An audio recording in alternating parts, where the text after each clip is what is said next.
Señoras y señores, buenas tardes. Es un verdadero placer tenerles aquí hoy, recibirles en esta magnífica biblioteca, y también es un honor contar con la presencia de familiares, amigos, de las ilustres personalidades a los que se han dedicado unas rosas, a cuyo nombre se han dedicado unas rosas que se acaban de plantar o hace unos días. Y estas ilustres personalidades pues eran ni más ni menos que don Santiago Ramón y Cajal, doña Concha Espina y doña Sasuko Turlón, que fue activista por la abolición de las armas nucleares y en su día fue premio Nobel. Bien, esta asociación agradece especialmente la asistencia de doña María Urioste Ramón y Cajal, bisnieta de don Ramón y actual marquesa de Ramón y Cajal. Bienvenida y bienvenidos también a su hijo y a sus nietos. También recibimos a doña Concha de la Serna, nieta de doña Concha Espina y familia. Bien, la creación humana a veces incrementa la belleza de la naturaleza y eso es posible gracias a investigadoras de la talla de doña Belén Yuste, embajadora honoraria de la Real Academia Europea de Doctores, y que cuenta con un currículum que enumerarlo nos llevaría toda la tarde, toda la tarde. Pero bueno, bien, ella va a detallar en este acto la vida y obra de estos personajes a los que he hecho mención. Y bueno, a estos personajes a los que se han dedicado las rosas, cuyas técnicas de creación e hibridación corresponden a doña Matilde Ferrer, que es presidenta de la Asociación Española de la Rosa y prestigiosa hibridadora. También hoy contamos con Sonia Rivas, que está aquí a mi derecha, porque va a hacer una lectura dramatizada con pasajes de las obras de estas ilustres personalidades. Así es que espero que disfruten y muchísimas gracias y bienvenidos a todos. Buenas tardes. Espero que me escuchen, si no me lo dicen porque no tengo mucha voz, pero con el micro supongo que me escucharán bien. En primer lugar, dar las gracias por esta calurosa y entrañable bienvenida a la Asociación de Amigos del Retiro, que ya en noviembre nos propusieron dar esta conferencia. Me llamaron al Hospital 12 de Octubre, donde yo trabajo como responsable del área de Ciencia y Cultura, y yo inmediatamente llamé a la gran protagonista de este tema, que es Matilde Ferrer, la gran hibridadora, sin la que no estaríamos aquí, porque es la que genéticamente hace las hibridaciones y consigue las rosas nuevas, y atendiendo la petición de Sonia Rivas Caballero y mía, pues ha dedicado sus maravillosas creaciones a diferentes personajes. Hoy tenemos el honor de presentar aquí la rosa que dedicó a Santiago Ramón y Cajal y tener a sus descendientes, la que presentó a Concha Espina y tener también a sus descendientes, y la que presentó a Sasuko Turlón, que en la primera cita, que estaba prevista para el 20 de abril, pero no pudo ser por el temporal, iba a venir el codirector de ICANN, la Organización contra las Armas Nucleares, que fue Premio Nobel de la Paz 2017, que recogió Sasuko Turlón, y él iba a hacer la presentación de esta rosa. Está actualmente en Costa Rica, por ello no puede estar hoy aquí y ha delegado a nosotros. Decirles que Matilde, además de estas rosas, se ha hibridado y ha creado otras también dedicadas a grandes personajes, entre los que se presentarán próximamente al gran diplomático español Ángel Chadbril, el llamado Ángel de Budapest, que salvó más de 5.500 judíos durante su misión diplomática y cuya hija está también hoy aquí, y yo le agradezco mucho a Pilar que nos acompañe en este acto, esperando que llegue la presentación de la maravillosa rosa blanca de tu padre. Y ya sin más, decirles que en mi intervención, en la biografía de estas tres grandes personalidades, desde luego con una semblanza biográfica importante, todos muy longevos, Cajal con 82 años, Concha Espina falleció con 86 y Sasuko Turlón, gracias a Dios, todavía vive, acaba de cumplir 90 años y vive en Toronto, en Canadá. Vamos a empezar con Concha Espina, que es la primera rosa que le pedimos a Matilde Ferrer que hibridara y que ella con enorme generosidad nos hibridó.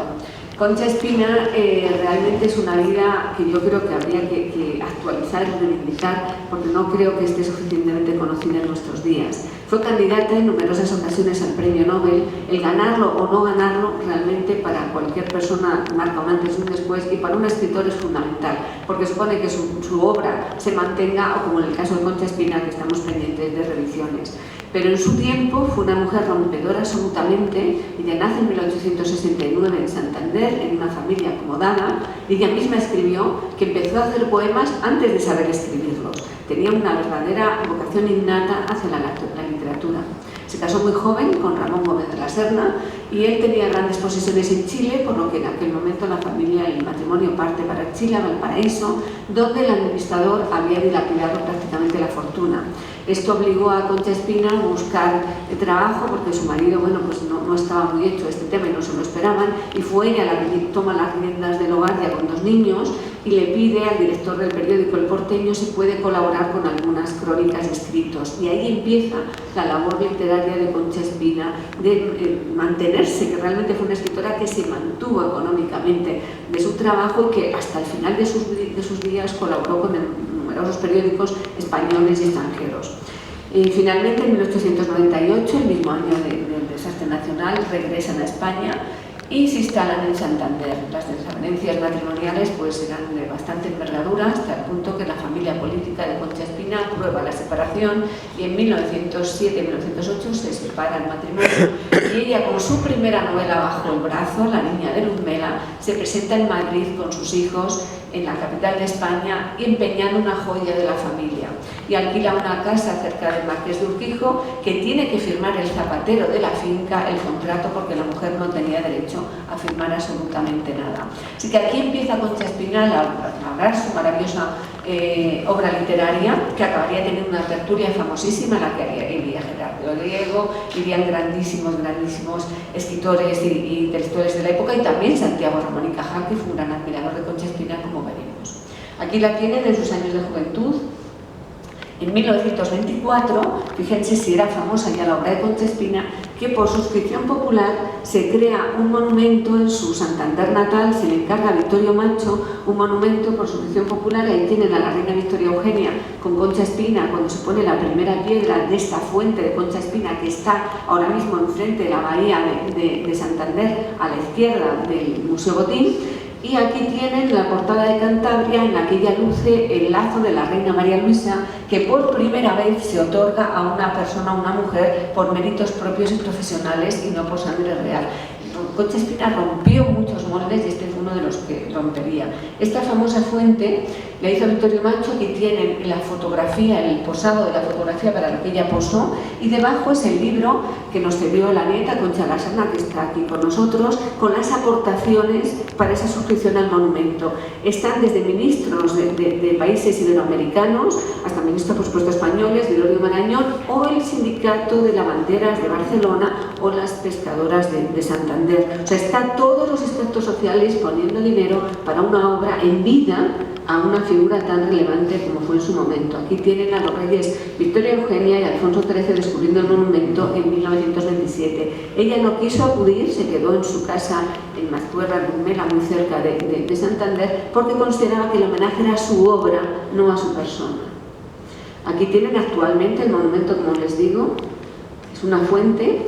Otro de los grandes cargos que tuvo fue vicepresidenta de la Spanish Society de Nueva York, a petición del presidente Arthur Huntington, que admiraba enormemente la obra de Concha Espina, y en 1943 la nombró vicepresidenta de la institución, a la que pertenecía Sorolla y grandísimos personajes españoles y extranjeros. Aquí tienen la biblioteca con todas las obras de Sorolla. Y ella está con el matrimonio Huntington y con su hija Josefina en la puerta de la institución. Y aquí tiene lo que yo les comentaba al principio, las numerosas nominaciones al Premio Nobel, que por desgracia se quedó en puertas en varias ocasiones. Estuvo nominada desde el año 26, que se traducen sus obras al sueco, hasta el año 54, justo el año antes de su muerte, porque el Premio Nobel no se puede conceder de manera póstuma. Aquí tienen telegramas de Jacinto Benavente, de José María Pemán, en nombre de la Academia Española, proponiendo la candidatura de Concha Espina. Y la que nos importa mucho aquí es el manuscrito de borrador que tienen, que es el borrador de la petición de Santiago Ramón y Cajal pidiendo al Comité Nobel, siendo ya el Nobel de Medicina, el Nobel de Literatura para Concha Espina. Habitualmente son los miembros de la disciplina, es decir, los literatos, los que proponen el de literatura, los de medicina, pero tanto la admiraba Cajal, que siendo de medicina la propuso, y Sonia les leerá este texto. Mi admirada y querida amiga, acabo de enviar a Suecia mi propuesta en favor de usted, apoyándolo no solo en mi modesta opinión, sino principalmente en el dictamen autorizado de los admiradores y traductores que tiene usted en el extranjero. Deseándole un éxito lisonjero, le es muy grato ponerse a sus órdenes y declararse su ferviente amigo y devoto admirador, Santiago Ramón y Cajal.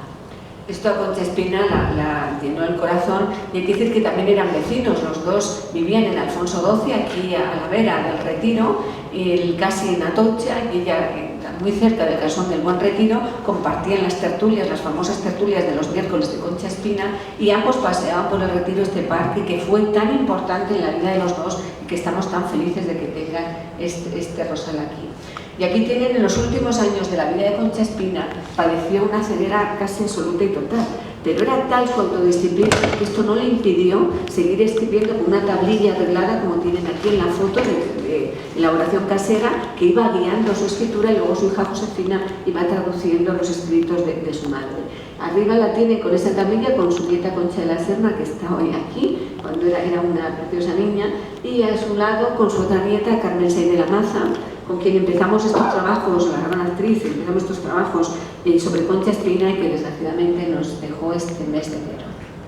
Pues decirles que además Concha Espina tuvo los 3 grandes premios que concede la Real Academia Española. Pocos autores pueden presumir de tener en su palmarés los 3 grandes premios de la Academia, pero a pesar de ello no pudo ingresar, igual que no pudo ingresar Emilia Pardo Bazán y muchas otras, porque la Academia no se abrió a las mujeres hasta los años 70, cuando entró Carmen Conde. Pero el propio Gerardo Diego, cuando entró en la Academia, manifestó y le escribió a Concha Espina diciendo: «Cuánto más lo merece usted, doña Concha, que yo haber ocupado este sillón». Y el propio conde de Romanone se hacía gestiones para que se abriera la Academia Concha Espina y se rompiera este mito de no entrar la mujer, a pesar de que tenían los 3 premios que muchos académicos varones no tenían. Y aquí tienen el cortejo fúnebre. Ella falleció el 19 de mayo de 1955, y al día siguiente, pues como parte de su calle Alfonso XII, donde falleció, y fue acompañada por numerosos madrileños que admiraban enormemente la figura de Concha Espina. Entre los muchos homenajes está la placa que tiene en su casa, en Alfonso XII, que ustedes la pueden ver, en el que se cita como autora de la Esfinge Maragata dentro de sus grandes obras. Ella fue pionera en la lucha por la incorporación de la mujer y por la crítica social importantísima en su época. La Esfinge Maragata es una crítica social de la situación de la mujer en la magaratería, la zona leonesa. Fue una de sus grandes obras, y la más conocida quizá, y sobre todo en el extranjero, fue El Metal de los Muertos, que es una obra de una potentísima crítica social a las minas, a la explotación minera de Río Tinto, y ella fue con uno de sus hijos allí a la explotación minera para empaparse de la situación de aquello que ocupaba las portadas de los periódicos de toda la época, que era un escándalo internacional. Y ella fue allí y comentaba, curiosa, que la confundía con una cupletista cuando llegó, porque evidentemente ninguna mujer, como decían en la época decente, hubiera ido a aquel lugar. Pues ella fue porque quería empaparse de la realidad antes de escribirla. Esta obra es la que en 1926 se tradujo al sueco, y a partir de esa traducción al sueco, fundamental para las nominaciones al Nobel, pues llegaría a ser de fama internacional, traducida en numerosísimos idiomas. Y un fragmento de lo que ella consideraba esta obra es lo que va a leer Sonia ahora. En una entrevista a Radio Nacional, Concha Espina dijo: «Para escribir El Metal de los Muertos estuve en Nerva muchas semanas. Bajé a las excavaciones más profundas. Subí a los cortes abiertos en el regazo de la montaña con cánceres inmensos. Conocí las fábricas, los caminos infernales de la esclavitud, los altos hornos, toda la tragedia de los hombres que yo quería pintar en mis libros. No puedo olvidar nunca la emoción de Río Tinto. Es algo enorme. Todo allí es tan grande, tan triste, tan desolado. Es un terremoto que parece que sacude la tierra. Todo tiembla y hasta el suelo parece que solloza. No solamente es el quejido de los hombres el que se oye, es el quejido supremo de la tierra, que parece que también pide libertad. Y Selma Lagerlöf, la que fue Premio Nobel de Literatura, cuando leyó este libro le escribió a Concha Espina y le dijo: termino la lectura de su grandioso libro El metal de los muertos. Estoy emocionada y maravillada de la fuerza y la riqueza de vuestro genio. Le estoy muy agradecida por todo lo que en sus libros nos desvela del alma y las costumbres de esa noble España. Pues Concha Espina, gracias a Dios, ha tenido numerosos homenajes. Como ven, también se le dedicó un avión con su nombre, Concha Espina, y lo inauguró su nieta en Toulouse, en el También la Filatelia Española le dedicó en la serie Literatos Españoles en el año 70 un sello que partió de esa fotografía que tiene, que ella dedicó a su hijo Luis, el padre de Concha de la Serna, su hijo pequeño, y que es el que representa el sello de Concha Espina, y tienen el sobre matasellado del primer día, junto pues con Unamuno, con Becker, con grandes Jacinto Benavente, escritores españoles, que es la única mujer en esta serie. Y aquí tienen a su nieta Carmen de la Maza descubriendo la placa de Rosal Concha Espina en la Rosaleda de Madrid en junio de 2019. Miren cómo florecía, que ahora mismo está exactamente igual. Ese mismo día, Carmen de la Maza nos explicó dónde estaba la tumba de Concha Espina en el cementerio de la Almudena en Madrid, y Sonia y yo nos acercamos al cementerio a depositar las rosas de ese acto de presentación en la Rosaleda sobre la tumba de Concha Espina, que tanto admiraba las rosas y que en esos 15 años de ceguera, cuando la paseaban por el Retiro, pedía que la llevara a la Rosaleda y le pusieran la rosa en la nariz para sentir su aroma. O sea, que ella, quizá más que otras personas, valorarían este gesto de dedicarle una rosa, y además apellidándose Espina también realmente es algo muy propio. Y aquí tienen la rosa que se plantó en el Hospital Universitario 12 de octubre, y esta foto está sacada ayer. Así tenemos ahora en el hospital, y así gozan los pacientes y los profesionales con este rosal en el hospital. Y ahora ya vamos a ir al siguiente personaje. Pues el siguiente personaje, como saben, es Santiago Ramón y Cajal, que desde luego pues es otro de los grandes iconos internacionales de España en el mundo, el padre de la neurociencia. No hay ningún médico, ni español ni extranjero, que no haya escuchado al menos el nombre, y muchísimos desde luego han estudiado su obra, y el mundo de la neurociencia sigue en deuda con este insigne español, que sigue siendo de los más citados hoy en día, porque realmente la obra de Cajal sigue siendo absolutamente actual. Aquí le tienen en el retrato que le hizo Joaquín Sorolla en 1906, el año que consiguió el Premio Nobel de Medicina. A la izquierda del personaje, Sorolla quiso representar una de sus láminas en la que él representaba un dibujo del cerebro. Aquí le tienen en su época pues, de Santiago Ramón y Cajal, nació en Petilla de Aragón, él siempre se consideró muy aragonés. Su padre fue realmente su Pigmalión, porque él tenía una auténtica vocación artística y él quería pintar a toda costa, no sacaba nada de buenas notas en el colegio, se decía que era un malísimo estudiante. Y su padre, que era médico también, se empeñó en que su hijo tenía que ser médico como él, y le insistió, y llegó un momento que llegaron a un acuerdo. Ya le dijo su hijo Santiago: si quieres que apruebe el instituto, me tienes que dejar ir a clases de pintura. Si me dejas ir a clases de pintura, yo apruebo. Y así fue. El padre le puso un profesor particular, llevó a cabo esa vocación paralela a los estudios, acabó el bachillerato, se matriculó como su padre quería en medicina, hizo medicina en Zaragoza. El padre le dio clases de disección, porque daba también don Justo clases allí, y ahí es donde él se dio cuenta de la gran valía artística de su hijo, porque cuando el padre le daba clases de disección, Santiago Ramón y Cajal empezó a pintar aquellas maravillosas láminas de disección anatómica que se conservan como auténticas joyas en la Facultad de Zaragoza. Aquí le tienen en Valencia, en su laboratorio casero con sus tintes. Él fue profesor y catedrático en Valencia, en Barcelona y finalmente en Madrid. Para llegar al premio Nobel fue clave en 1887, cuando él vino a Madrid desde Valencia para ser tribunal de unas oposiciones, su encuentro con Luis Simarro, un gran neurocientífico, el padre de la psicología española, que acababa de llegar de París, donde había aprendido técnicas histológicas, entre ellas una que se conocía como el método Golgi. Este método de tinción es un método que sobre un fondo amarillo anaranjado colorea en negro con depósitos de plata las estructuras neuronales. Lo descubrió Camillo Golgi, quien compartiría el premio Nobel en 1906 con Cajal, pero en ese momento había dos teorías sobre la estructura cerebral.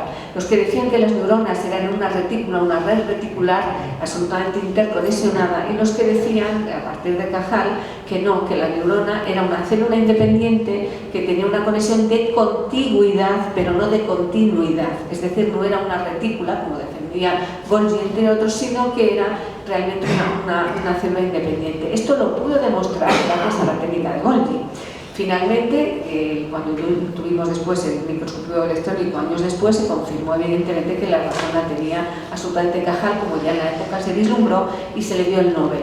Fue el Nobel en 1906, es decir, muy pronto, porque el primer Nobel se dio en 1901. Cajal fue candidato desde el primer año al premio Nobel, y a los 50 años se puede ver los archivos y hemos sabido que hubo bastantes discusiones. Finalmente es la primera vez que se comparte el Nobel, pero había colegas que no están de acuerdo en que se le diera a Golgi, que están de acuerdo en que fuera exclusivo para Cajal, porque Golgi, aparte de que es verdad que la técnica de la que Cajal partió fue la suya, sí es cierto que la teoría que defendió estaba equivocada, aunque luego hizo otras grandes investigaciones también, pero su carrera científica estaba prácticamente acabada, mientras que la carrera científica de Cajal estuvo en vigor hasta el último año, el último momento de su vida. Hizo técnicas histológicas muy importantes también que modificó para estructuras interneuronales, y realmente hubo quien comentó es que dar el Nobel compartido a Golgi es usar el premio Nobel como una pensión, algo que nunca se ha hecho.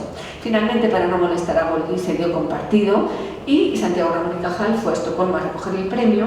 Fue muy caballeroso, dando gracias a los histólogos que le habían opado, entre ellos al señor Golgi, que había descubierto ese método. No así Golgi, que recriminó enormemente la teoría de Cajal en una conferencia que delató su poca clase en un momento tan realmente cumbre de la ciencia. Y pues después digo yo que en otro mundo sabría que él es que estuvo a punto de quedarse del Nobel, sin el Nobel, y no nuestro español Santiago Ramón y Cajal, cuyo diploma tienen aquí.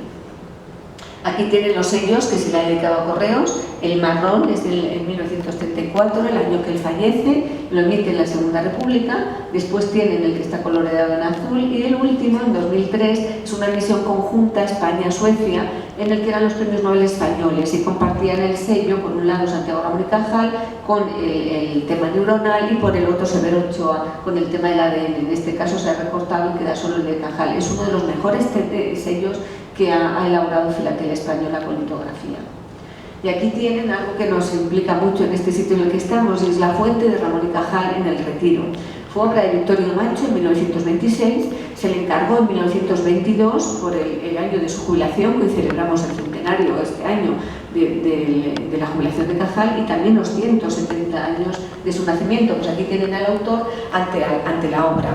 Nos cuenta el Vittorio Macho que pues son 12 sesiones de 1 hora y cuarto en su estudio de Rosales, que fue una de las personalidades que más le impactó. Y miren que Vittorio Macho, pues tienen aquí también la escultura de Benito Pérez Galdós, tienen a los grandes de la época, y él quiso hacer un homenaje a Santiago Ramón y Cajal. Para él era lo más de la ciencia, como la cumbre de la sabiduría, con una postura etrusca, como un dios griego, que luego sabemos que a él no le gustó, y como nos dice siempre su bisnieta, comentaba a su madre, dijo, es que nadie me ha visto nunca en paños menores, y no le gustó cómo le había simbolizado. Pero Vittorio Macho, que era un gran neocubista, aquí sí que quiso ir a lo máximo. De hecho, pone detrás la diosa sabiduría, pone dos fuentes, la fuente de la muerte y la fuente de la vida, en dos bajorrelieves, y el agua como el motor de todo, y a él le considera el sumo de cómo le podía representar un artista, y esta definición le salude ahora a Sonia. Cuando Cajal posaba para mí, tuve una de las más grandes impresiones de mi vida. Con su mirada clara y profunda, escrutadora de mundos infinitesimales, el maestro me atravesaba hasta sobrecogerme. Me sentía totalmente abrumado por aquella presencia impresionante, de prestancia casi bíblica. Pues este es el monumento maravilloso que tienen aquí, que aunque a él no le gustó, realmente es de las obras que más quiso Vittorio Macho. De hecho, el presupuesto que le dieron faltaba 13.000 pesetas para concluir la obra, y él confesó que había vendido su automóvil porque lo que no se podía era dejar a Santiago Ramón y Cajal sin un monumento por su jubilación, y que él vendió su propio coche para costear lo que faltaba de la obra. Aquí tienen el billete que le dedica la Segunda República de 50 pesetas, que también en el anverso representa la famosa estatua que también descubrió el rey Alfonso XIII, como en el caso de Concha Espina. Es el mismo autor, Victorio Macho, hizo las 2 obras porque era el gran escultor de la época. Y aquí tienen otra de los grandes puntales de Ramón y Cajal, su escuela, la Escuela de Neurociencia Española, fundada por él y sus primeros discípulos, que se consiguió que en 2017 la UNESCO considerara un legado inmemorial todo lo que son las preparaciones histológicas y todas las publicaciones hechas por la Escuela de Santiago Ramón y Cajal. Aquí tienen en el legado Cajal una preciosa jarra que se hizo en Talavera de la Reina, y en el que demuestra Cajal con su microscopio y las neuronas cómo inervan el epitelio, está en la embocadura de la jarra, lo que son las células epiteliales, y cómo la neurona va inervando. Realmente es una auténtica joya. Y pone "Soy de don Santiago Ramón y Cajal". Aquí le tienen en su laboratorio ya en la época de Madrid, con los tintes caseros que él hacía en su monocular. Y esto es lo que él veía. En este caso, las células piramidales, que tan maravillosamente describió como mariposas del alma, una microfotografía de las células piramidales y un dibujo, cómo él representaba, con ese arte, que desde luego era excelso también, cómo representaba lo que veía y cómo se asemeja enormemente a la realidad. Pues sobre estas preciosas simulaciones que él hacía, en este caso es un corte de cerebelo, en el que él hace una recreación de lo que ve a través del microscopio y de las disecciones, y está la célula de Purkinje, que es esta que ven aquí ampliada, que es una célula importantísima en la cognición, en el ser humano, y aquí tienen cómo describía él lo que veía a través del microscopio. De su libro Recuerdos de mi vida, segunda parte, capítulo 7. El jardín de la neurología brinda al investigador espectáculos cautivadores y emociones artísticas incomparables. En él hallaron al fin mis instintos estéticos plena satisfacción. Como el entomólogo a caza de mariposas de vistosos matices, mi atención perseguía, en el vergel de la sustancia gris, células de formas delicadas y elegantes, las misteriosas mariposas del alma, cuyo batir de alas, quién sabe si esclarecerá algún día el secreto de la vida mental. La admiración ingenua de la forma celular constituía uno de mis placeres más gratos, porque, aún desde el punto de vista estético, encierra en el tejido nervioso incomparables bellezas. ¿Hay en nuestros parques algún árbol más elegante y frondoso que el corpúsculo de Purkinje del cerebelo o la célula psíquica, es decir, la famosa pirámide cerebral? Como ven ustedes, también escribía maravillosamente, tiene ensayos, tiene sus recuerdos de su vida biográficos, escribía realmente. Yo creo que Cajal todo lo que hacía lo hacía bien. Fue una suerte. Y aquí tienen en 1998 el reconocimiento internacional a Cajal, cuajó, cuando la NASA decidió dedicar una misión al cerebro, al cómo reaccionaba el cerebro en gravidez. Y en la nave Columbia se barajó varios grandes neurocientíficos a lo largo de la historia que se dedicaría a esta misión, y finalmente es que no había lugar a dudas que la misión tenía que dedicarse a Ramón y Cajal. Y los astronautas de aquella misión llevaron al espacio preparaciones histológicas que cedió el Instituto Cajal y dibujos de Cajal. Y desde la misión en el espacio llamaron en una videoconferencia al Instituto Cajal, y luego fueron recibidos por los reyes de España y entregaron unas certificaciones, y realmente fue un reconocimiento mundial al papel de Cajal como padre de la neurociencia universal. Y aquí tienen la rosa que Matilde ha creado, maravillosa, el dibujo de la célula piramidal, el que se ve lo que es la neurona, el soma, son las dendritas, y esas dendritas que luego ven ampliadas en el dibujo y en la realidad son unas prolongaciones de la neurona que tienen a su vez unas protrusiones que Santiago Ramón y Cajal llamó espinas dendríticas, por lo que se asemejaban a la espina del rosal. Por eso ahí tienen lo que es la preparación histológica, el Golgi, el método Golgi, de Camilo Golgi, que compartió el Nobel con él, es ese fondo amarillo anaranjado sobre el que destaca la impregnación argéntica de la estructura neuronal, en ese caso de las dendritas con sus espinas dendríticas. Y eso es lo que Matilde representa con la rosa amarilla que ha dedicado Cajal, no es un color casual.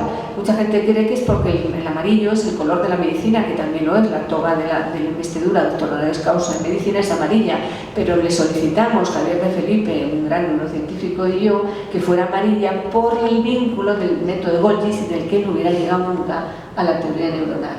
Aquí lo tienen las ampliaciones de la espina dendrítica, la espina de la rosa cajal y la rosa cajal. Y aquí tienen la rosa ayer, la fotografía de ayer en el centro de actividades ambulatorias del Hospital 12 de Octubre. Fíjense cómo está toda la vereda llena de esta maravillosa rosa cajal.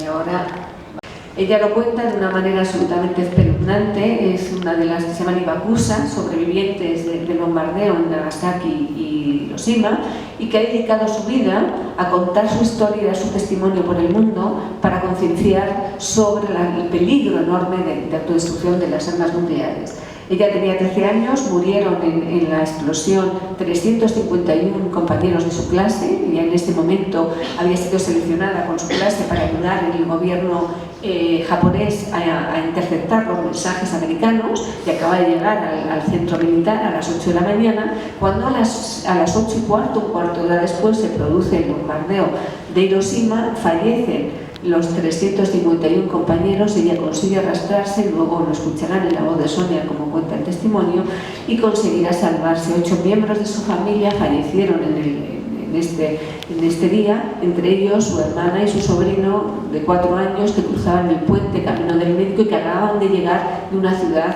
japonesa el día anterior. Y ella recuerda cómo se encontró a su hermana prácticamente irreconocible y al niño, que era como un trozo de carne quemada, pidiendo agua, y hasta que falleció, y cómo los soldados pues echaron gasolina y les quemaron. Y ella se recriminó durante muchos años cómo no pudo llorar ni hacer nada mientras quemaban, como si fueran ni siquiera animales, a su propia familia, hasta que ella estudió psicología y sociología y supo que en los dramas tan graves uno se queda absolutamente inerte y no puede, como mecanismo de defensa, ni siquiera reaccionar. Ella estudió luego literatura inglesa en Japón, conocería a un misionero americano, profesor en la Universidad de Japón de inglés, se enamoraría de él y se trasladarían y formarían su familia en Toronto, en Canadá, donde tendrían 2 hijos, y ella trabajaría como educadora social. Aquí tienen la fotografía de la boda con James Dunlop y con sus 2 niños.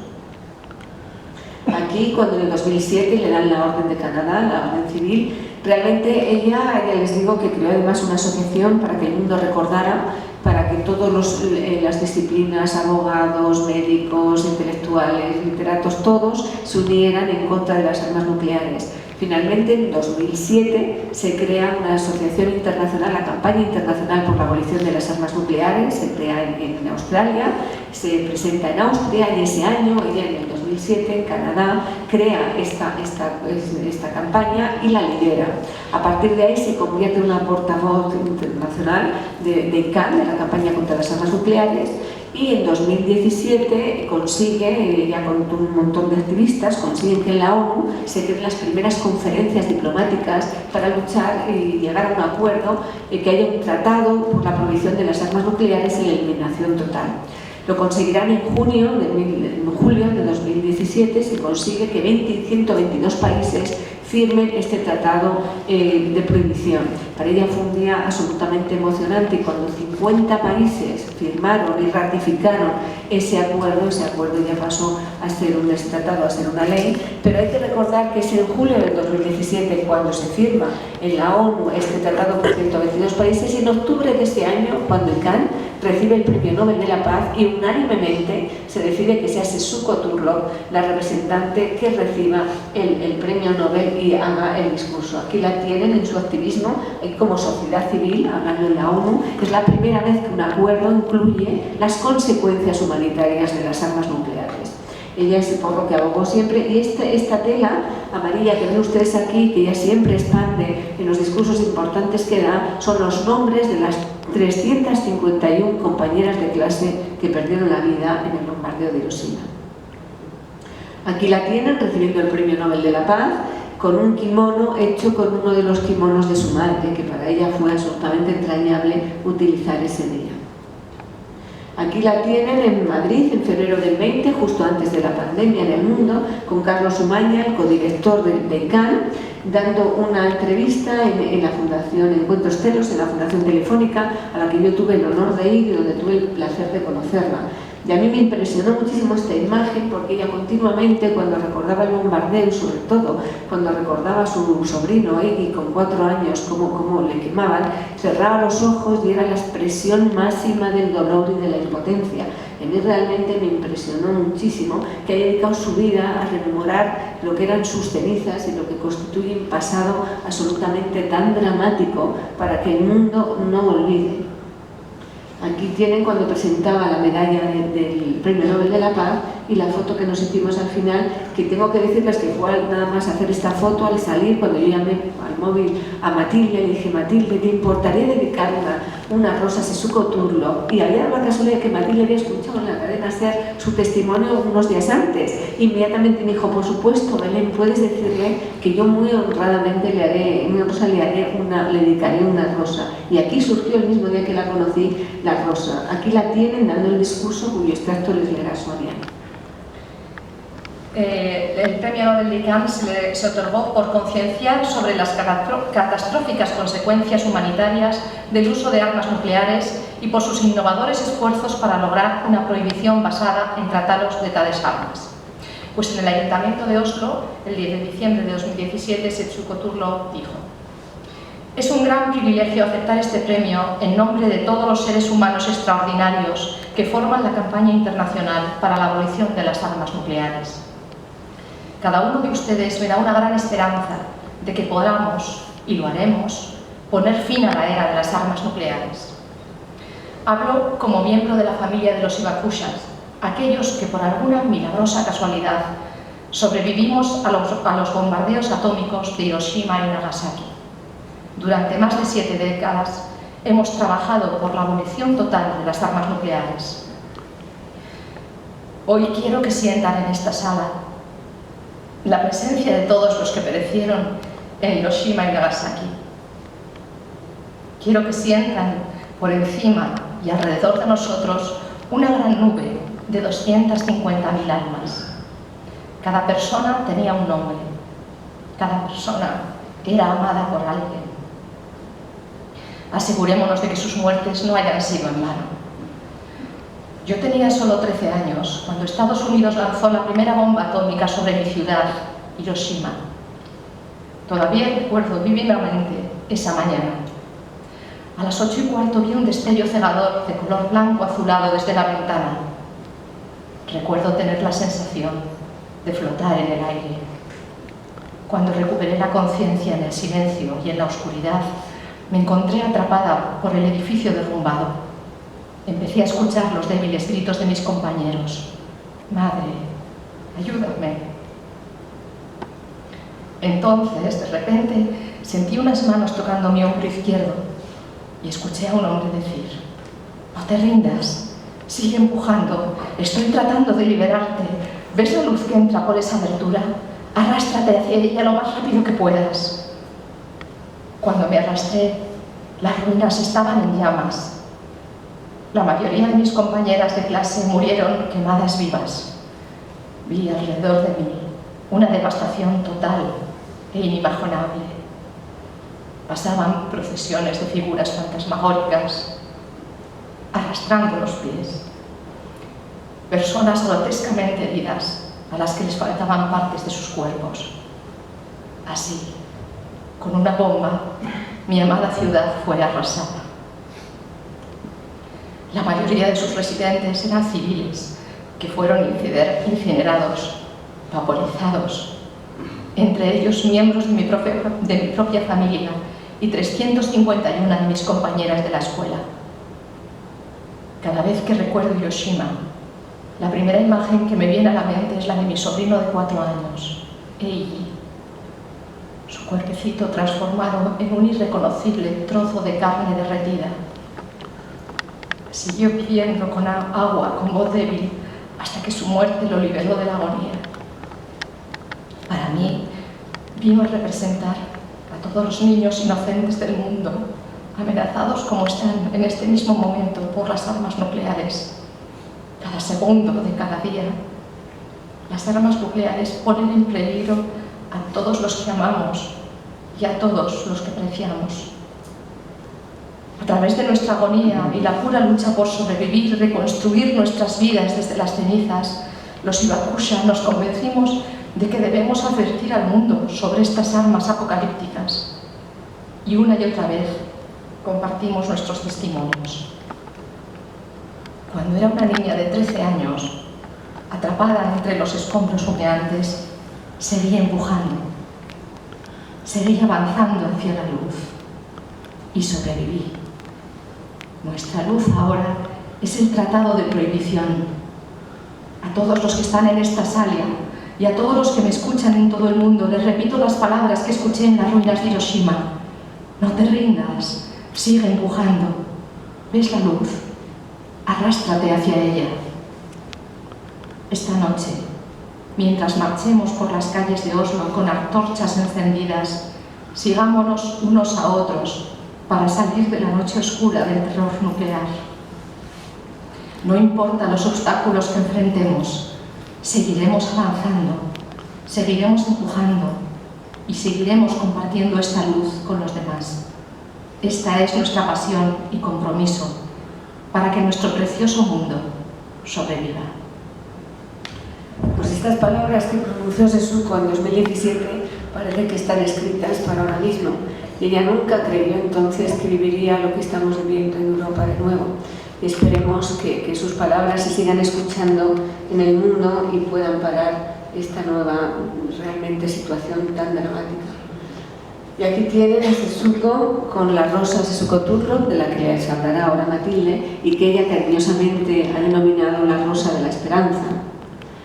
Y aquí termina mi exposición biográfica. Le agradezco a Sonia que haya dado voz a los personajes, porque los auténticos protagonistas de esta ceremonia de hoy son ellos, los que no viven, y Setsuko, que también vive, pero que todos son los protagonistas, los que han marcado una época y los que a través de la rosa maravillosa que les ha dedicado Matilde seguirán dando su testimonio y la gente seguirá escuchando su nombre. Así que muchísimas gracias y doy paso a Matilde.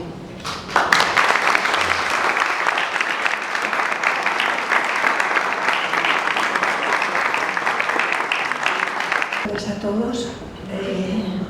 Agradecerles que estén aquí presentes en la conferencia y en la explicación, en la magnífica conferencia que ha dado Belén y Sonia sobre las rosas con nombre. La verdad es que es un honor haber puesto el nombre a estos tres personajes tan importantes.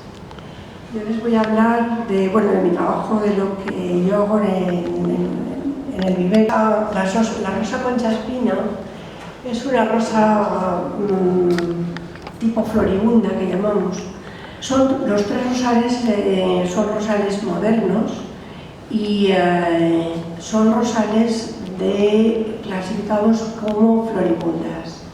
El rosal de concha espina es un rosal con mucho vigor y además las flores son de tamaño mediano, pero son dobles, son rosas dobles.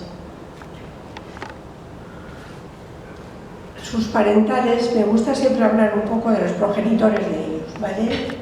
El parental más femenino es una rosa blanca del norte de Europa, y el parental femenino es un rosal que se llama Pierre de Ronsard, que es más bien de la zona meridional, de la zona francesa de la Provence. Es una rosa muy vigorosa. Yo creo que ha heredado Concha Espina el vigor, sobre todo del padre. El tamaño es un poco más mediano, pero bueno, es una rosa realmente muy resistente, refloreciente, y su color destaca, que es lo que también importa. Como ha explicado antes Belén, la presentamos el 12 de octubre. Fue un día estupendo, maravilloso, porque todavía estaba Carmen de la Maza, todavía vivía, y fue un día maravilloso porque las rosas estaban espléndidas y fue un verdadero placer presentarlas. Una placa, que la verán ustedes aquí, donde pone Concha Espina, floribunda, la obtentora y el año que la presentamos. También la presentamos en la Rosaleda del Parque del Oeste, donde estuvo presentada como rosa concurso y ganó varios premios. Si ustedes la desean ver, pues también la pueden ver en el Parque del Oeste.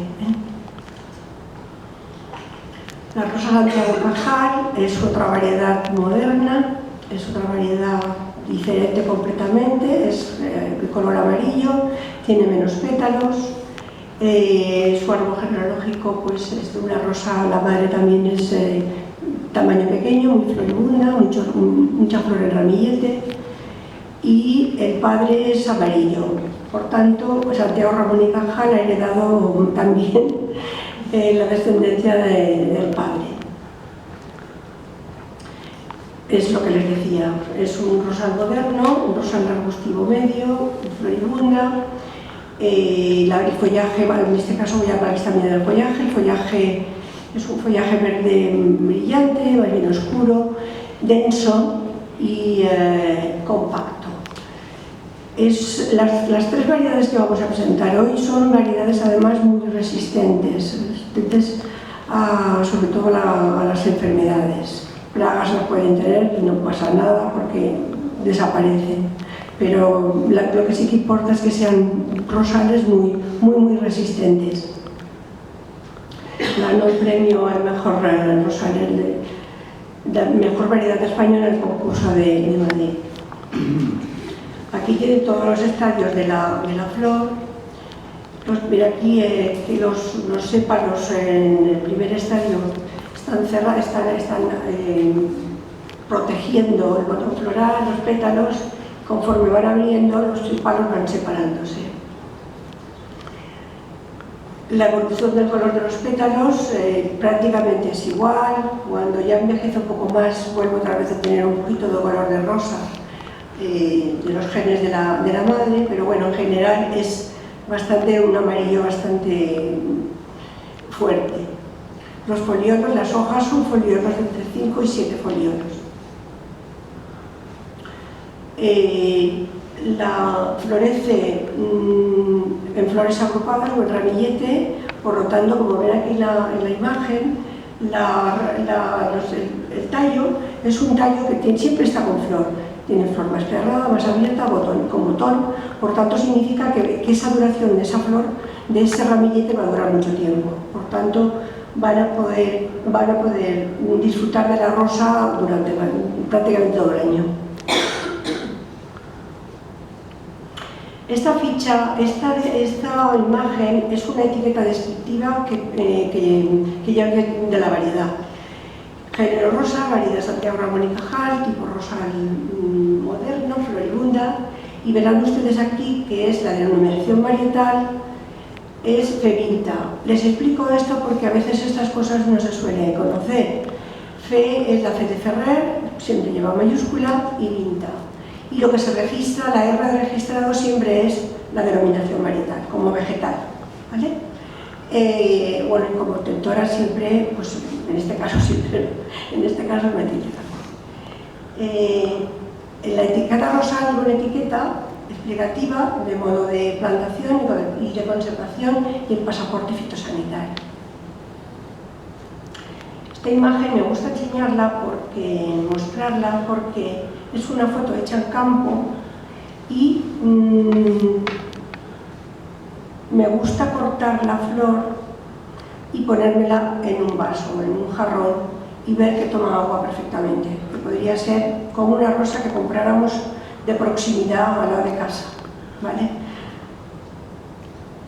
Como ven, adorna muy bien cualquier sitio donde la coloques, es un color vistosísimo.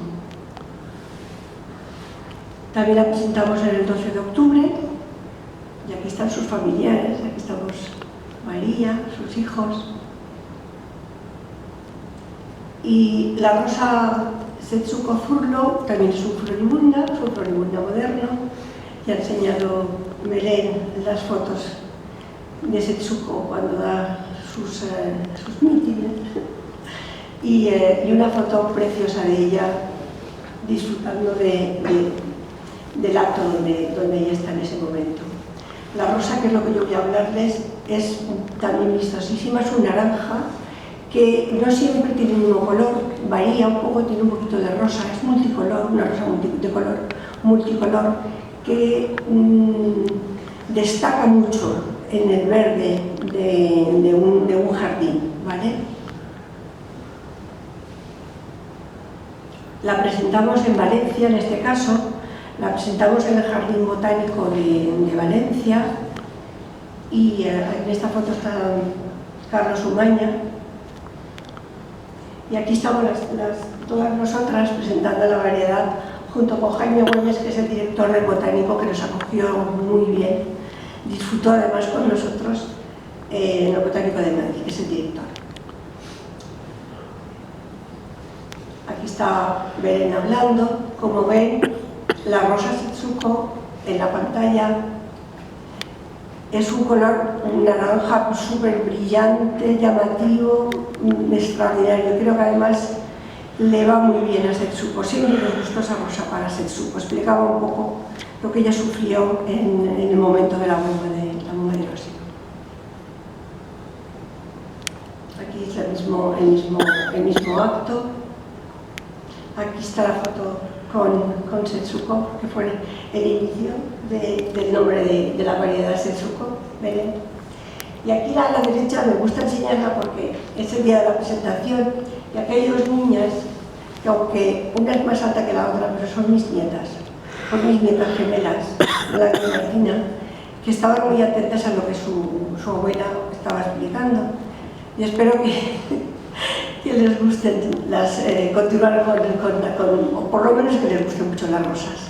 Ellas me atienden siempre les cuento cosas y ellas me atienden. Por tanto, la rosa Setsuko es una hermosa rosa multicolor de aspecto delicado y resistente.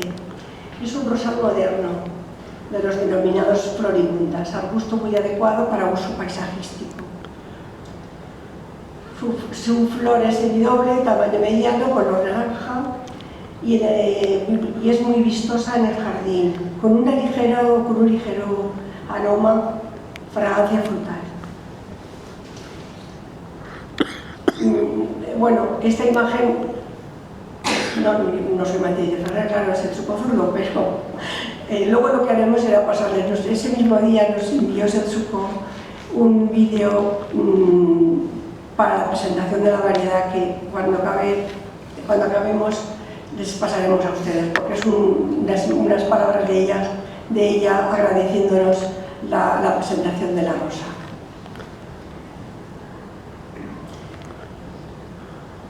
Todo esto ya lo ha comentado Belén, y lo más importante es que efectivamente ella le llama la rosa de la esperanza. Yo lo que sí que digo es que en 1945, justo después de la Segunda Guerra Mundial, en un acto celebrado en el edificio de las Naciones Unidas, otra rosa llamada Paz figuró en las mesas de los miembros de este importante organismo mundial, como símbolo del fin de la guerra. Esperemos que mi deseo sería que esta rosa Setsuko Zurlo simbolizara el fin de las armas nucleares.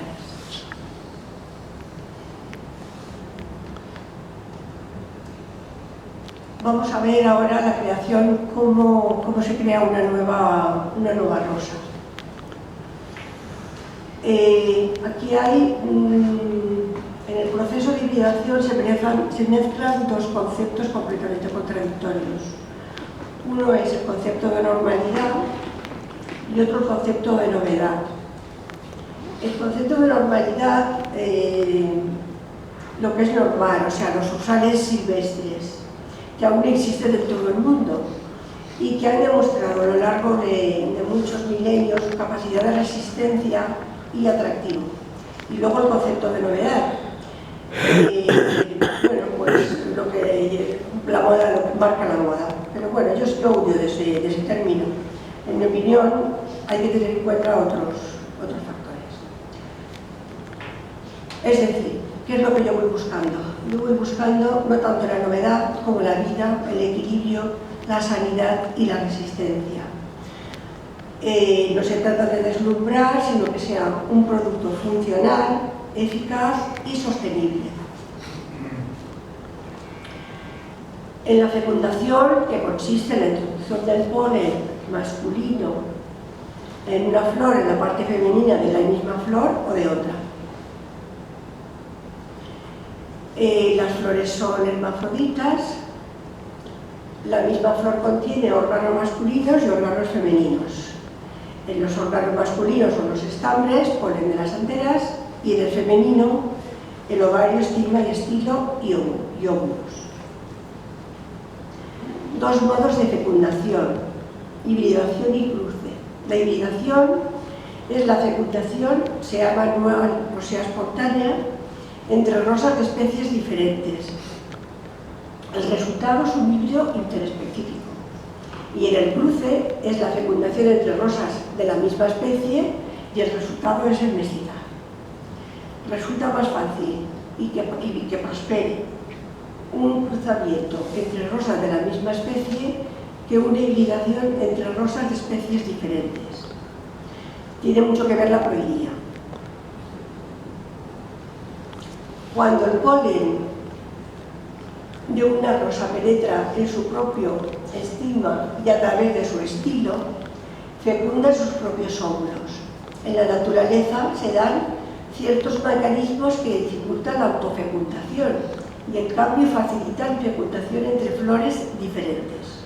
Polen de una flor fecunda otra flor distinta. Estos mecanismos, que son el resultado de miles de años de evolución, facilitan la evolución con polen venido de lejos, mediante el viento o mediante los insectos o abejas. De hecho, con ello se facilita la biodiversidad. Se dificulta, por tanto, la endogamia y la debilidad que ello puede conllevar. Este trabajo de la evolución frente a la autofecundación es una tesis doctoral del biólogo Suichi Blue, presentada en la Universidad de Chiba, en Japón, que recogió Ivan Louet, que era un seguidor del botánico François Crépin. En ella Blue estudia la evolución de las rosas a lo largo de los siglos y plantea que en los últimos estadios de su evolución las rosas han ido prolongando el estilo, haciendo que sobresalga cada vez más el exterior del estigma, por donde penetra el polen, alejándose de sus propios estambres. Con ello se facilita la fecundación del polen que viene del exterior, que llega lo que hablábamos antes, con bien llegaban las abejas o el viento. Por tanto, el resultado de la evolución facilita la biodiversidad y dificulta la autofecundación. Esta imagen es bastante explicativa de todo lo que estábamos hablando. Arriba tenemos la imagen de la fresa y después están las rosas que son más primitivas, que las enteras de la parte masculina están como elevadas, ¿vale? Y toda la parte femenina están más bajitas, por tanto, facilitan que la rosa misma se autofecunde más fácilmente. En cambio, en las rosas que son más evolucionadas, la parte más femenina está más elevada, por tanto, las anteras de la parte masculina dificultan la autofecundación. De la fecundación manual, que es lo que yo hago, se elige el polen de una rosa que va a ser de padre y que yo previamente me interesa y he seleccionado. Se aplica el estigma de la rosa, que hace de madre y que yo previamente efectivamente también he seleccionado y que me interesa. En la fecundación espontánea es la que se produce normalmente en la naturaleza de manera espontánea. Hibridaciones y cruzamientos inicialmente eran espontáneos. El azar determinaba el resultado y las leyes de la evolución. ¿Cuáles fueron los primeros obtentores? Pues fueron sin duda en los jardines primitivos, los jardines de simples, los monasterios que utilizaban las rosas como objetivos medicinales. Observaron que las hibridaciones y cruzamientos que espontáneamente se producían en los jardines, al plantar las semillas veían que cada una de ellas eran completamente diferentes. Por tanto, pronto se dieron cuenta que ellos mismos podían, mediante la fecundación manual, y controlar el proceso de la obtención de nuevas variedades. En el siglo XIX, los jardineros responsables de grandes jardines se dedicaron a hacer también obtención de nuevas variedades. Por ejemplo, la Malmaison, los rosales de la emperatriz Josefina, que los pintó Ronté, el jardín de Luxemburgo, de París, Hardy, ya obtuvo 800 nuevas variedades diferentes. O la Rosaleda de Lai, cerca de París, Aveyron. La rosa se ha considerado siempre como la flor reina de cualquier jardín. Hoy en día el rosal es la planta ornamental más cultivada. El fenómeno de cultivo de las grandes cantidades de plantas de rosal es relativamente reciente. Fue a finales del siglo XIX y en el siglo XX. No obstante, ya sabemos que hace más de 4.000 años constituían la parte más importante del jardín del emperador chino en Pekín. También vemos pinturas de Pompeya, que ya destacan, ya vemos además las flores dobles. Vemos flores dobles y de color rojo. En este cuadro podemos ver la evolución de los rosales, las rosas silvestres, las rosas botánicas y las rosas antiguas y ya las rosas modernas, que es las que hoy estamos hablando. A la izquierda vemos que son las rosas más primitivas. En la parte de la derecha ya vemos las variedades que ya se han cruzado y ya son variedades más hortícolas. El círculo, vemos aquí abajo, en el número 32, vemos los rosales floribundas, que son los que pertenecen a estas rosas que hoy estamos viendo aquí.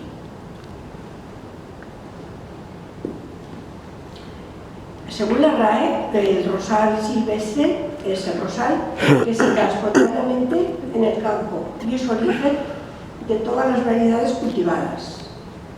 Rosal botánico son rosas generalmente silvestres que han merecido el estudio científico y ha sido catalogado y descrito por un botánico, cuyo nombre en abreviatura se incluye en su nomenclatura.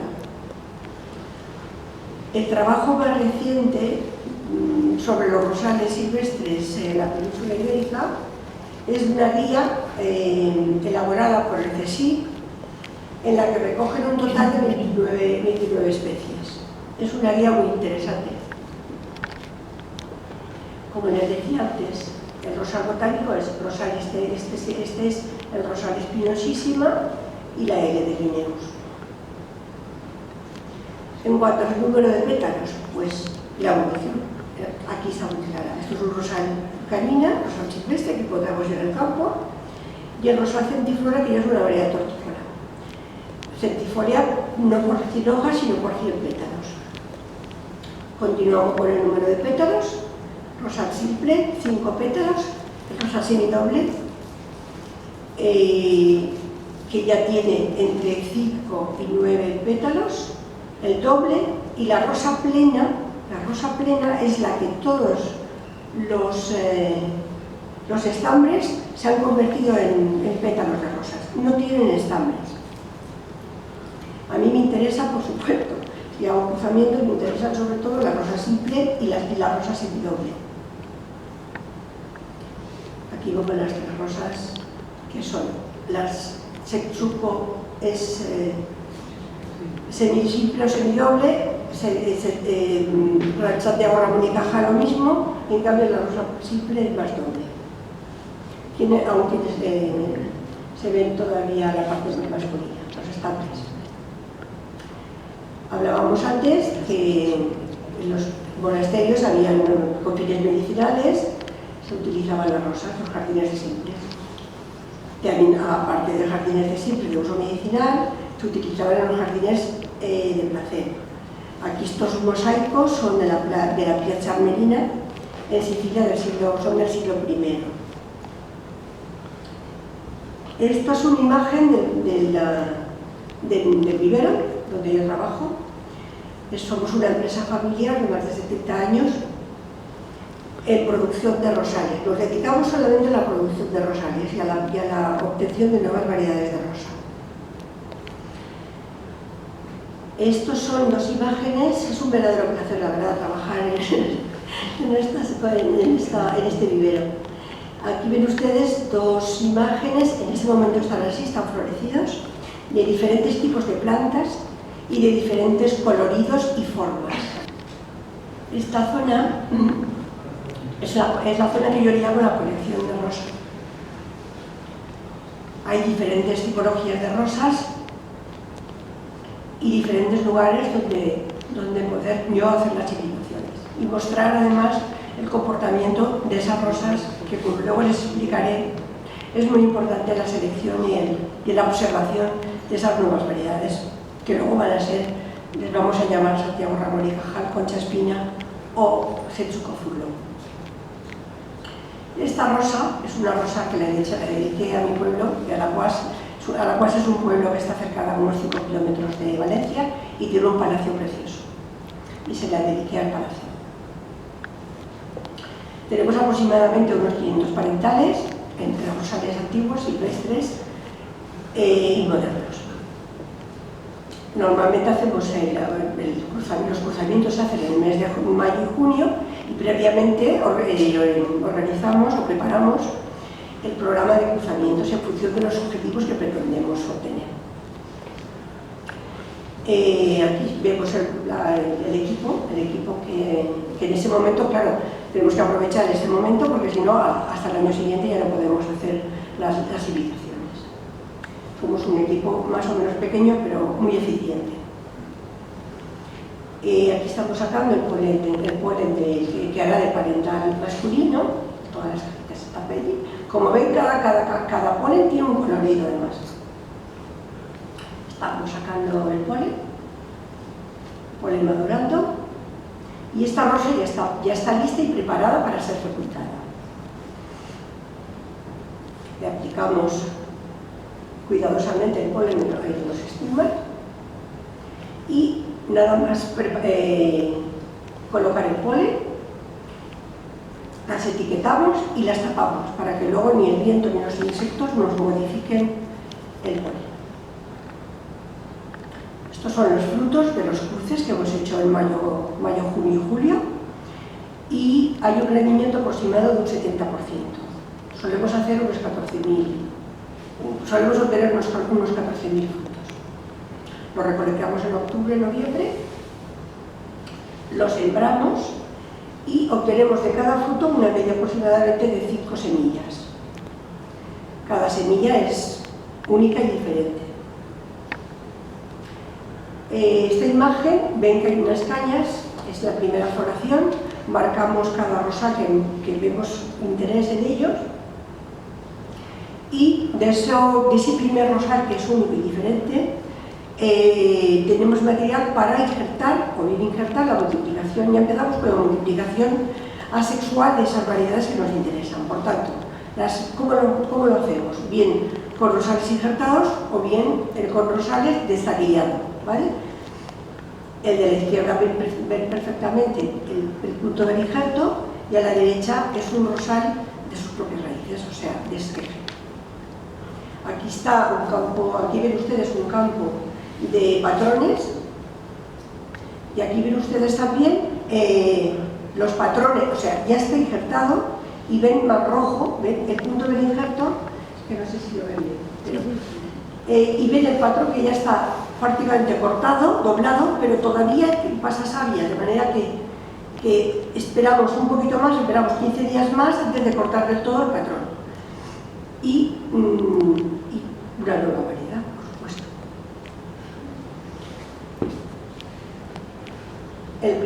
Durante el primer año no rechazamos ninguna variedad, todas quedan pendientes. A lo largo de 4 años ya empezamos a desechar toda aquella variedad que no habíamos interesado. Esta es la reproducción asexual, que le llamaban el taqui.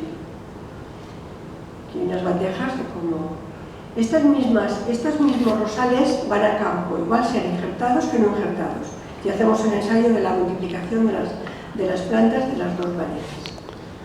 Aquí estamos tomando nota, es muy importante tomar nota y además observar, como les decía yo antes. También observamos, esta es una imagen de Francia, en la zona de la Provence, donde observamos en climas diferentes, porque a veces en el clima de Valencia pues, se da muy bien, pero climas más fríos o más cálidos cambian. Estas fotografías, estas imágenes son preciosas porque son tiras y tiras. Ya, estas variedades ya van a ser prácticamente, ya van a salir al comer. Es importante la resistencia, que era lo que yo les decía antes.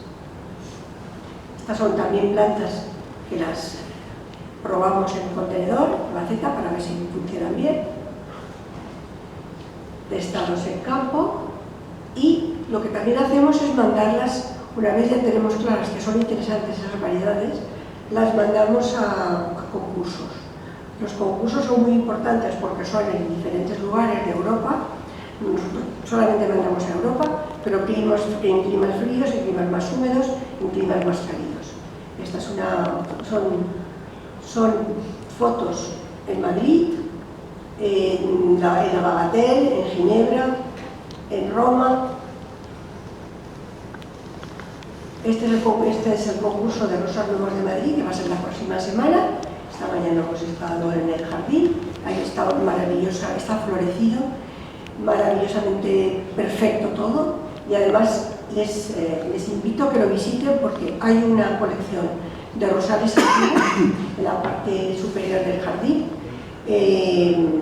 completísima, muy interesante. Este es el de Barcelona, no siempre hace buen tiempo, hay veces que llueve, y bueno, aquí vemos el jurado tomando notas de un día de lluvia. Esta es una foto que le tengo yo mucho aprecio porque está mi padre, que es el que le debo toda la pasión que yo tengo por la rosa. Esto es en Ginebra. Y esta foto es una foto de hace poco tiempo. Aquí está Rosa conmigo, que es una magnífica profesional, además de una amiga excepcional mía, que es la responsable de la Rosaleda del Parque del Oeste de Madrid.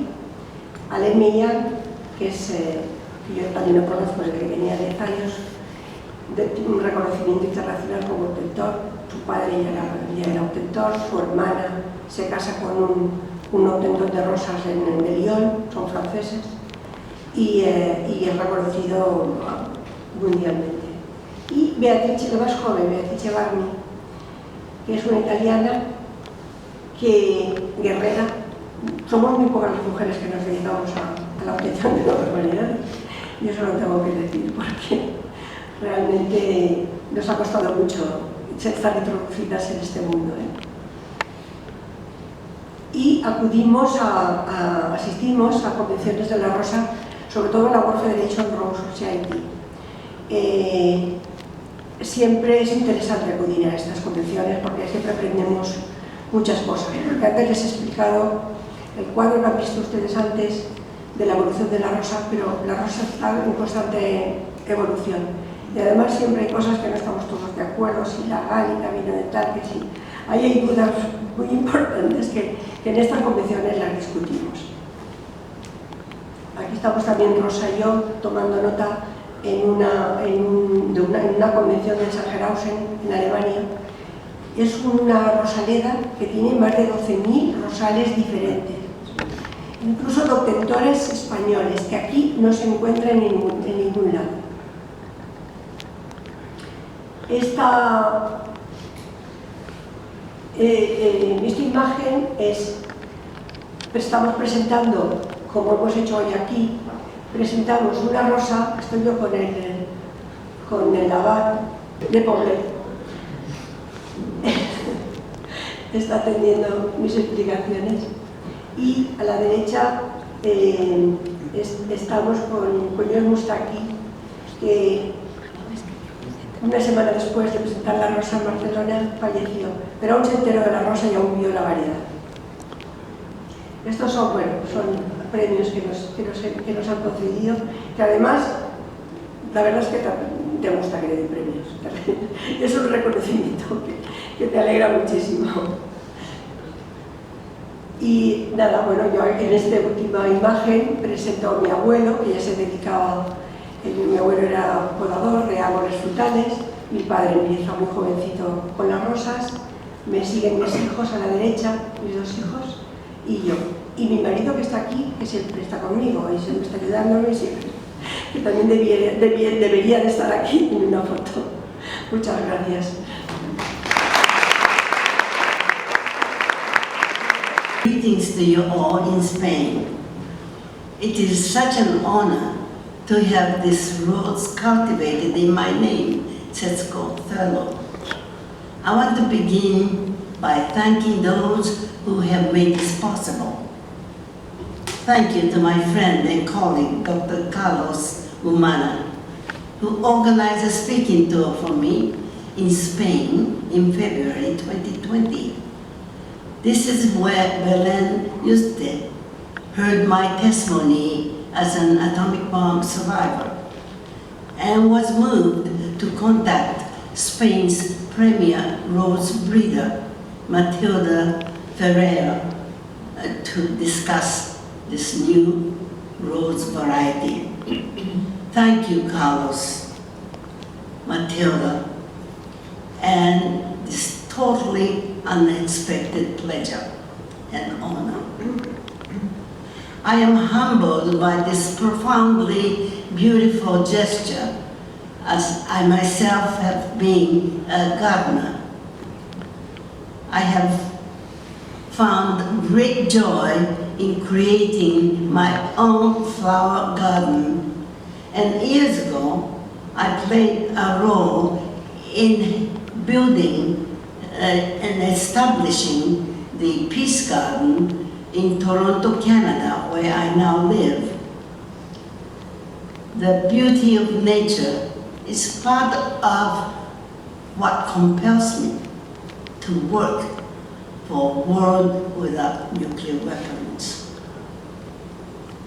This Rose of Hope is meant to connect people to the urgency of nuclear abolition. I share my experience as a 13-year-old schoolgirl in Hiroshima to warn people about the ultimate evil of nuclear weapons and to inspire them to take action for disarmament. On August 6, 1945, my beloved Hiroshima disappeared from the face of the earth, with about 300,000 men, women, and children indiscriminately killed instantly by the bomb, and over time by the continuing effect of radiation, still claiming the lives of survivors more than 7 decades since that time. In the aftermath of the atomic massacre, there was a rumor that no grass or plants or flowers would grow for 75 years in the land affected by radioactive poison. But the following spring, oleander blossoms electrified the people with joy and thankfulness to realize that our lives would continue. The lovely white-pink oleander blossoms brought back humanity and hope to the people and the city of Hiroshima. My hope for the future, beautifully expressed in this vibrant and resilient rose, has been buoyed by the entry into force of the Treaty on the Prohibition of Nuclear Weapons. I know there are many people across Spain who are working toward your country's ratification of the treaty. nuclear abolitionists everywhere can be incredibly encouraged and empowered by this new legal status. Now that the Treaty on the Prohibition of Nuclear Weapons have entered into force with greater intensity and purpose, we will push forward. Spain's ratification is a necessary next step. We must abolish nuclear weapons. They threaten everything and everyone we love. All things of beauty, like a stunning rose variety, are threatened by the existence of nuclear weapons. May this lovely Sesquiterro rose flourish in the future, where nuclear weapons are finally eradicated from our one beloved and precious planet. It is unlikely that I'll see that day, but we can be certain that beautiful day will dawn. And on that day, we Hibakusha, their survivors, indigenous people and others, victim to the intergenerational cruelty of radioactive poisons, will be remembered. Because of our work, our solidarity, our love for this world, will be a part of a much greater celebration in spirit, when nuclear disarmament will be achieved as a part of a worldwide movement that embraces peace, justice, equality, and compassion. Thank you once again from the bottom of my heart.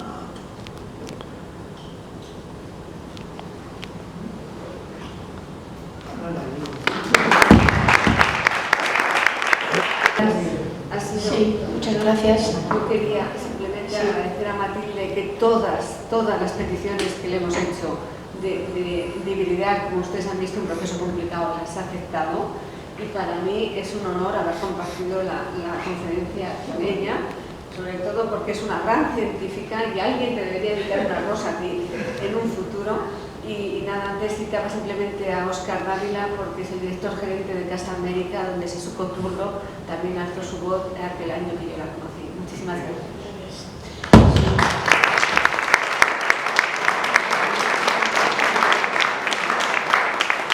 Muchas gracias. La tarde no ha podido ser más didáctica y a la vez emocionante. Didáctica por la profundidad en los aspectos literarios, científicos y no digamos la emoción que nos ha producido escuchar en boca de Sonia Riva pues esas cartas de Sesuco Turlón que Dios quiera que no volvamos a escuchar, no volvamos a ver y sufrir. Yo no sé si ellas querrán que el público pueda formular alguna pregunta y si el público desea. A mí se me ocurre una así de momento, que yo no sé, yo recuerdo de pequeña que iba por la Rosaleda y todas las rosas olían muchísimo, muchísimo, una intensidad tremenda que por eso me gustaba. Pero es que ahora no tienen el mismo aroma, ¿no? O sea, ¿por qué será? Yo creo que sí, pero... Bueno, vamos a ver. Las rosas del jardín siguen oliendo, ¿eh? ¿Me escuchan, María? Sí. Siguen oliendo. Lo que pasa es que a veces ese olor, por ejemplo, al crisle imperial, al rosal ese oscuro rojo que tanto aroma tiene, igual pues no hay tantas. Suelen ser las rosas rojas dobles y perfumadas de flor grande, me refiero. Suelen ser bastante, no son sanas, ¿vale? Tienen problemas de sanidad. Entonces, bueno, pues vas eliminando. Pero sí que continúan habiendo rosas, por ejemplo. Pero Matilde, yo añadiría que también hay una diferencia fundamental en la contaminación. No es la misma ahora que hace unos años. Es posible, yo no sabía, yo no me atrevo a decir si es la contaminación, pero realmente sí que huelen. Yo últimamente he recibido 2 premios de perfume de rosas perfumadas, una copa de oro en Lyon y otra copa en Baden-Baden, quiero decir, que sí que las hay perfumadas. No siempre el perfume es el pétalo, muchas veces hay que tocar la hoja y hay que oler también, porque el perfume no solamente está en el pétalo, en la uña del pétalo, sino que esta mañana mismo en la Rosaleda, cosa que les comentaba, que habíamos estado en la Rosaleda, era espectacular, y estaban viendo la colección de rosales antiguos. Yo les decía, olía, y esa precisamente no olía, pero en cambio les decía, por favor, toquen el cáliz y el pedúnculo, tóquenlo por favor, y se lo acercaban y olían muchísimo, y sí que huele, pero probablemente no es el olor que a lo mejor recordamos de alguna rosa. Ahora hay muchas más rosas